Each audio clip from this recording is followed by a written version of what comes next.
अमीर बेटी का सौदा। अमीर बाप की बेटी शिल्पी को मुकेश पसंद होता है, लेकिन दोनों के बीच हैसियत की दीवार खड़ी होती है। और फिर कहीं नौकरी कर लो ना, क्या हमेशा ये लोहे की सलाखों के पीछे भागते रहते हो? कितनी मेहनत करते हो। शिल्पी, नौकरी से कुछ नहीं होगा।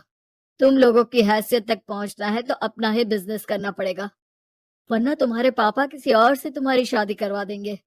अच्छा, ऐसे किससे करवा देंगे? मैं तो तुमसे ही शादी करूंगी। बोल दिया तो बोल दिया, बस।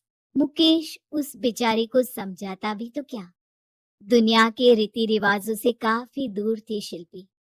भले ही बड़े बाप की बेटी, लेकिन सादगी इतनी कि क्या कहना। बेटा शिल्पी, कल तुमको देखने लड़के वाले आने वाले हैं, तैयार रहना। मैंने तुम्हारी माँ को समझा दिया है। घर के सारे नौकर चाकर को वो समझा देगी कि स्वागत कैसे करना है। कैसी बात कर रहे हैं पापा? मैं तो मुकेश से प्यार करती हूँ, उसी से शादी करूंगी। मैंने आपको बताया था ना। मुकेश किसका बेटा है? वो स्टील किंग सिंघानिया का, या वो जो बड़े ज्वेलरी वाले हैं मेहता, उनका? नहीं नहीं पापा, अ, वो अपना ही काम करता है, लेकिन एस्टेब्लिश नहीं है अभी। पापा, वो आपके पास कब आएगा? जब कुछ बन जाएगा। आप प्लीज थोड़ा सा वक्त दे दीजिए। पिता को शिल्पी की बात पर गुस्सा आ जाता है। वो उससे कुछ नहीं कहते और शिल्पी की माँ के पास जाते हैं। ये संस्कार देकर बड़ा किया तुमने शिल्पी को, और कैसे मैं किसी भिखारी के साथ उसकी शादी कर दूं? कौन है ये मुकेश? मैं जानती हूँ, बड़ा ही होनहार लड़का है।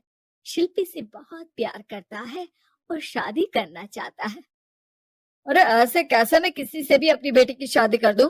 कोई भी उठकर आए और कहे कि मैं शादी करना चाहता हूं तो मैं शादी कर दूं? कान खोल कर सुन लो, कल उसे अच्छे से तैयार कर देना, क्योंकि जो लड़का मैंने देखा है शिल्पी के लिए, वो करोड़पति घर का बेटा है, समझी? लाख मना करने पर भी शिल्पी को उस लड़के से मिलवाया जाता है जो उसके पिता ने उसके लिए देखा था। देखिए, मैं किसी और से प्यार करती हूँ और उसी से शादी करूंगी। ये तो बहुत अच्छी बात है कि तुम किसी और से प्यार करती हो, क्योंकि मैं भी किसी और से प्यार करता हूँ। लेकिन शादी तो हम दोनों को ही करनी होगी। जानती हो ना, ये बिजनेस और ये सारा कुछ। शिल्पी को समझ में नहीं आता कि वो क्या कह रहा है, लेकिन वो समझ जाती है कि वो लड़का भी किसी और से प्यार करता है। पिताजी, वो भी कह रहा था कि वो किसी और से प्यार करता है। हाँ तो करने दो ना, हमने तो नहीं रोका। तुम अपना देखो, शादी के लिए हाँ कर कर गया है वो।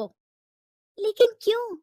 अरे वो और मैं दोनों ही एक दूसरे से प्यार नहीं करते, फिर शादी क्यों कर ले? पापा, एक बार सिर्फ मेरे कहने पर आप मुकेश से मिल ले। पिता शिल्पी के कहने पर फॉर्मेलिटी के लिए ही सही, लेकिन मुकेश को घर बुला लेते हैं। देखो, ज्यादा वक्त नहीं दे पाऊंगा। ये बताओ कि शादी के बाद कहाँ रखोगे उसे? 2 कमरे के मकान में? नहीं सर, मैंने 2 साल के बाद का सारा प्लान कर लिया है। मैंने आयरन इंडस्ट्री खड़ी करने के लिए पूरा ब्लूप्रिंट तैयार किया है। मेरी खुद की जगह है दादाजी की। बस थोड़ा फंड का अरेंजमेंट हो जाता तो काम शुरू कर देता। अच्छा, मतलब तुम यहाँ फंड रेज करने आए हो? मुकेश समझ जाता है कि उसके पिता शिल्पी की शादी उससे कराने के मूड में नहीं है। फंड आप कभी दे भी नहीं पाएंगे मुझे तो सिर्फ शिल्पी चाहिए। मैं उसके बिना नहीं रह सकता सर। मैं उसे बहुत खुश रखूंगा। वो तो हर पति का धर्म होता है। वो तो मैं किसी से भी उसकी शादी करा दूं, वो उसे खुशी रखेगा। लेकिन देखो, मैं ज्यादा बात को घुमाना नहीं चाहता। वो बड़े घर की लड़की है, उसे काम काज की आदत नहीं। अभी वो समझ नहीं रही, लेकिन तुम तो समझो। मैं किसी भी हालत में शिल्पी की शादी तुमसे नहीं करवा सकता। मुकेश पिता से लाख मन्नत करता है, लेकिन वो नहीं मानते। शिल्पी की शादी उस अमीर लड़के से हो जाती है। शादी के बाद क्या हम लोग मेरी माँ के घर चले? मुझे उन लोगों की बहुत याद आ रही है। हाँ हाँ, जाओ जाओ। वैसे भी आज मैं अपनी गर्लफ्रेंड के साथ मसूरी जा रहा हूँ, तुम जा सकती हो। कैसी बात कर रहे हैं?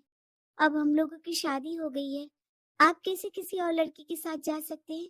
अरे मैंने तो तुम्हें शादी के पहले ही बता दिया था कि मेरी कुछ गर्लफ्रेंड्स है। अब प्लीज ये टिपिकल बीवी वाला रोना धोना शुरू मत कर देना। शिल्पी पिता के घर जाती है और माता पिता को सारी बात बता देती है। इतना गंदा इंसान निकलेगा, मैंने तो सोचा ही नहीं था। अरे क्यों कराई मेरी फूल जैसी बेटी की शादी ऐसे घर में।